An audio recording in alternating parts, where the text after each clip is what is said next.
ఒకప్పుడు తెలుగుదేశం పార్టీ ప్రారంభమైన 82 ఆ టైంలో మేము చిన్నప్పుడు ఆ టైంలో మాకు వినబడతా ఉండేదనమాట మైకుల్లో.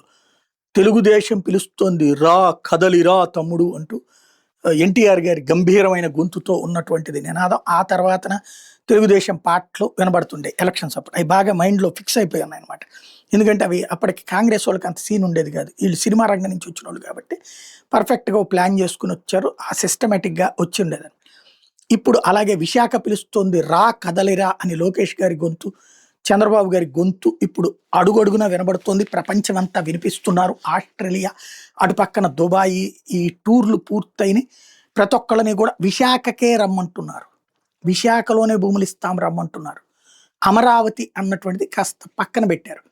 అమరావతికి పరిశ్రమల్ని రమ్మనమంటే, ఆ ఖాళీ స్థలాన్ని చూస్తే వచ్చేవాడు రావట్లేదు. రెండోది అక్కడ విమానాలకి దిగడానికి గన్నవరం ఎయిర్‌పోర్ట్ దిగి అక్కడి నుంచి అక్కడికొచ్చేటోటికి ట్రాఫిక్ అదంతా చూసినోళ్ళకి ఎవరికీ ఇది ఉండట్లేదు. ఇంకోటి అంతర్జాతీయ మ్యాప్‌లో అది కనిపించట్లేదు. అంతర్జాతీయ మ్యాప్‌లో విశాఖ ఆల్రెడీ ఉంది.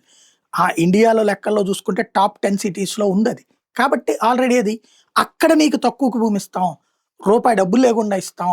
లేపోతే 100,00,00,000 వాల్యూ చేసే భూమి 10,00,000కే ఇస్తాము. తీసుకోండి అంటే అలాగ వస్తారు అన్నటువంటి రూట్‌లో ప్రస్తుతానికి పిలుస్తున్నారు. విశాఖ వైపుకే గ్రోత్ ఇంజిన్ అన్నటువంటిది ఇప్పుడు తెలుగుదేశం ప్రభుత్వం కూడా తన మనసు కూడా మార్చుకుని తన విధానాన్ని కూడా మార్చుకుంది.